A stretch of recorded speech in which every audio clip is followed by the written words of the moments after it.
Not only am I passionate about collecting Pokemon cards, but I also love displaying those cards and having an opportunity to appreciate the artwork, as well as all of the memories that are attached to those cards. In this video today, we're going to be looking at some different items that won't break the bank that you can use to help display some of your collection. I'm Pokemon Classics. Let's check it out.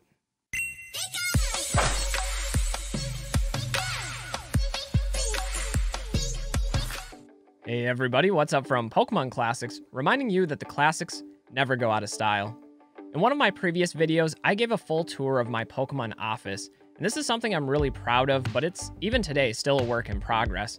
This has taken the course of many years, and I really appreciate not just collecting cards, but also visually reflecting on those cards and the memories that are associated with many of them.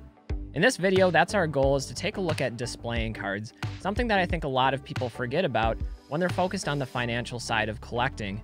But ultimately, what this hobby is all about is the appreciation, and for me, the childhood memories of what each of those items represents. So anyway, guys, I hope you'll join me with this one, and if any of these things are things that you're interested in, or think that might have value in displaying your own collection pieces, I'll leave links for them down in the description below. It's also worth mentioning that many of these items might make great gift ideas as we're approaching the holiday season, so maybe keep that on your radar. The first item on our list is actually pretty standard, but if displaying items from your collection, you're probably going to need some display stands, whether they're the cheap, generic alternatives, or the nice customizable 3D printed variety. I actually like them both, and each comes in handy in certain situations. One of the things that I love about these cheap acrylic easel style stands is they can support cards that are graded or cards that are raw when being stored in top loaders or card savers. This makes for a really affordable and convenient way to display cards. They can be placed atop a dresser or a desk or a shelf. Thus, you can show your collection without breaking the bank. On the other hand, if you want something more personalized, there are 3D printed customized ones made directly for Pokemon cards and made more specifically for slabbed cards. Now these ones from Frostbite Collectibles are my personal favorites, and I have them in different energy types to represent the different Pokemon that are being displayed. However, there are a number of different types that are available on eBay and even Amazon, so if you shop around for a bit, I'm sure you'll find something that suits your specific needs. Lastly, these can be combined with these acrylic risers to give you multiple levels of display. What I love about these is you can stack these up and you can line them up and have a front row, a mid row, and even a back row of cards that are staggered to showcase a much larger collection. When using these stands and these acrylic risers in tandem, it really makes a great way to display your collection without having to spend a lot of money. So if you're a first-time collector or an entry-level collector that's looking for a cheap option but want to display some of your collection, this would be my best recommendation. Again, I'll leave links for these down below in the description. Now, if you're looking for something a little more professional for displaying your slabbed cards, I would strongly recommend one of these graded card display cases. These can be hung on the wall, they come with hinges, some of them have locks, and all of them feature glass door displays, so you can view those cards in a really professional way as they're hanging on your wall. Now, I actually own some of these myself, and what I love about them is they come in a variety of different sizes, able to house a minimum of 16 cards, which works perfectly for sets like Base Set or Jungle or Fossil, and then they also go up to cards as many as 36, which is great if you have two sets that you want to put together, or just a combination of cards to display all in one area. These are really professionally made, but the price is incredibly affordable. I think they range from about $80 to $100 on Amazon. They can be found on eBay as well. Now, one of the other things that I absolutely love about these is they come in different finishes as well to match whatever your room pattern is like. Personally, I have the oak variation as well as the black trim, and they both look great, and I can't recommend them enough. For the price range, this is a great way to display some of your collection. Now, a third item that I absolutely love are these 3D Pokeball window display decals. And I believe these are originally made for like car windshields, but they have a number of different applications. For example, one thing that I always thought would be cool was to stick one of these on the exterior glass of my PC case. That'd look pretty cool. However, I've actually incorporated these into my display decorations for my computer desk. I've got both a Pokeball and a Great Ball located just underneath my computer desktop speakers. And I really like these, especially when combined with some of the other Pokemon figurines around my computer area. I think it gives it a sense of balance to each side while still showcasing my personality while I'm at my workstation. Now these come in a number of different varieties. I know there's a Pokeball variation and the Great Ball variation. Those are the two that I currently have, but I believe there's also a Master Ball, an Ultra Ball, and even a Safari Ball. So there's definitely some possibilities of different types of displays, and I just think it's a really cool option, especially for the low price of just $15 to $20. If you want to showcase your love for Pokemon, a lot of different places you could put these stickers, and they look great. They really do. At number 4 on this list are these Pokemon playmats, which actually have a number of different applications. Now, these are originally made by Ultra Pro, and their purpose is for playing the trading card game. However, I find that they make perfect mouse pads. You've probably seen that on this channel before from my downward-facing camera when I'm sorting cards or going through orders or PSA returns, that I like using those as backdrops. My personal favorite is this Charizard one, but lately I've been really into this Mew and Mewtwo one, and thinking about staging them on opposite ends of my desk and maybe doing a psychic theme. I think that would be cool. Now, the Ultra Pro ones are my personal favorite. I really like the size and the texture that they come in. However, there are a number of different brands that are currently selling playmats on Amazon, so you're sure to find something that you like. The other thing that I can't speak enough about these is they make amazing backdrops. If you're taking photos or doing eBay listings or running Instagram pictures, having that set up as a backdrop for your cards just works beautifully and adds a bit of depth to the image versus just a traditional plain background. So for that reason, I think these are a great deal. And you can actually pick these up for about $15 to $20. And again, they're always coming in with different designs, different illustrations. So you're sure to find something that fits your personality and your preferences when it comes to Pokemon. Can't recommend these enough, guys. Another item that makes a great accent for any Pokemon display are Pokemon plushies. And I know these could be considered a collectible all of their own, and there are some collectors out there that have hundreds of different Pokemon plushies. For me personally though, I like using them as some additional decorations for my shelves, for my walls, for my displays, and since there is so much variety in the different Pokemon and the different sizes that are available, these really bring it to life in my opinion. Now you guys know I love the classics, and nothing is better than the Kanto starters, Squirtle, Bulbasaur, Charmander, and right now you can pick up those 3 together in one package on Amazon for about $60, and so those have been incorporated into my setup. I also have this Gengar that I really like. The ghost Pokemon have always been some of my favorites. Personally, I like Haunter a little bit more, but you can't go wrong with Gengar. But anyway, I digress. My point is, plushies make a great accent to any collection, whether you're putting them on shelf for display purposes, or maybe pairing them with cards when you're taking photos for social media. I think they have a lot of great utility. They are kind of expensive at times though, so I know I need to temper my buying of those and not get too addicted because I already have a card addiction, so we'll do what we can. Nevertheless, there's some great deals on plushies to be had, and maybe that's something you're interested in. Speaking of collection accents, another thing that I think works beautifully for this purpose are these Pokemon Tommy figurines.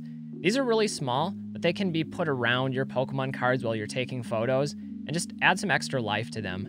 Now, I already spoke to the starters. The Kanto starters are some of my personal favorite, and that's sort of the theme that I have set up here in my Pokemon office. But right now, you can get all 9 of the original Kanto starters in one pack for about $75 or $100 on eBay. There's actually only a few listings for these. I'll leave them down in the description below if you're interested in that. Anyway, I really like these for the versatility they offer. I do have them incorporated into my own setup, just underneath my computer speakers, and it matches the wall art that I have up behind them. So again, giving that sense of balance and cohesion to my overall desktop setup. Now, to be fair, they are a bit expensive for what they are and how small they actually are, but I think they're pretty cool, and they're very versatile and can be incorporated into photos and displays, and again, just bring some of that personality to life to whatever setup or display you're crafting. I think they're worth it. At number 8 on this list is an item that most collectors are probably already familiar with, and that's binders for displaying and storing your non-graded cards. Now, I absolutely love having a binder collection. I think it's very valuable and convenient to have a place to safely store your cards, but then be able to pull them out and just in a moment flip through and appreciate some of those artworks. However, not all binders are created equal. If you guys have ever seen traditional 3-ring binders, those rings in the binders are notorious for damaging Pokemon cards, or any cards stored there. These binders can often leave little indents on the cards that are stored inside. So what I would personally recommend are these premium binders from Ultra Pro. Now these binders are made specifically for collectors with card condition and protection in mind. Rather than having the rings, these are fixed attached pages and can accommodate up to 360 different cards, which, if we're being honest, is more than a couple complete sets of Pokemon, so it works out beautifully. Not only that, but they come in a bunch of different Pokemon themed designs and have a leather texture to them. There's this Pikachu design that I really like. I also really love the Pokeball design, and there's a couple other designs out there as well. Now these cost about $35 to $40, so they are going to be more expensive than buying a traditional binder and just filling it with pages. But when we're talking about condition and the protection of your valuables, your favorite cards, things that you want to protect from that damage, I think that's a reasonable price point, and I can't recommend these enough. As long as we're talking about preserving card condition, we might as well talk about an item that every collector needs to have, and that's card savers, as well as sleeves. And not just any old sleeves, we're talking about the perfect fit sleeves. Now some people swear by top loaders while others prefer card savers. For me personally, I think either is acceptable as long as you're protecting your cards in some way. However, if given the choice between the two, I would personally prefer card savers just because of their versatility. Not only can they be used to display your cards, to store your cards, but if you ever decide to submit those cards to PSA or another grading service, those services generally prefer submissions in card savers, and in some cases won't even accept them if they're submitted in top loaders. So for that reason, I would personally go to the card saver direction. Now the item that I really wanted to talk about today though is perfect fit sleeves for your slabs. I know many of you are getting into grading, or maybe you've been grading for a while. You've got cards submitted to PSA or BGS or CGC, and the last thing that you want to see happen is get those cards back and have them scuffed, the cases cracked or scratched, and that's where these perfect fit sleeves come in handy. These sleeves are also very affordable at just $6 for about 50 sleeves. This is one of those situations where I think the name couldn't be more fitting because they do fit perfectly. They're snug, and that's the way you want them. And personally, I think this is a reasonable precaution to take, so I would encourage you all to sleeve those slabs. Now the last item on this list is one that'll appeal to any Pokemon historians out there, like myself. One of my primary goals in collecting is to connect back to my past when I was originally part of the Pokemon trading card game League. And so finding League items to incorporate into my collection and into my displays and office is something I'm always on the lookout for. And there's a number of pretty cheap items out there that can add an element of history to your collecting as well. Those include badge books, actual Pokemon League badges, as well as shirts and hats that are available. Now when I see the Pokemon League badges, particularly the ones from the early Kanto series, it always takes me back to my memories as a Pokemon League attendee, or even a little bit later when I was running the league myself. And so I really like these, and there's a number of ways they can be incorporated into your own Pokemon display. Now these you can find on eBay for about $2.50 a piece. There's a number of different sellers that have them available. If you want to pair it up with something else, you could also get the Pokemon badge books. And I know some of you out there have probably been in a league yourself using one of these badge books. I actually have my own original one in one of my shadow box displays, and it's something that has a lot of sentimental value to me. Anyway, these badge books can range from about $20 to $40, and is a great piece of Pokemon history. Lastly, I have an extensive collection of Pokemon League shirts, whether they were from the early Pokemon League or from some of the tournament events that they had, like the Super Trainer Showdown. I'm always on the lookout for new shirts to add to my collection. And what I love about them is they can easily be framed and hung on the wall and create a whole new dynamic to your Pokemon display.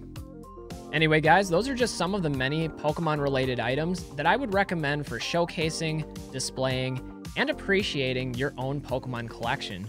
For me personally, this Pokemon office area has been a work in progress for a number of years, and I've really enjoyed the evolution of it and watching it represent and define and reflect my own personality and passions.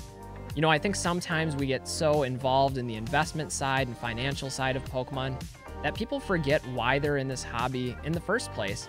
And for me personally, That's appreciation of the franchise, but also the memories that I've associated with Pokemon over all of the years that I've been involved in it.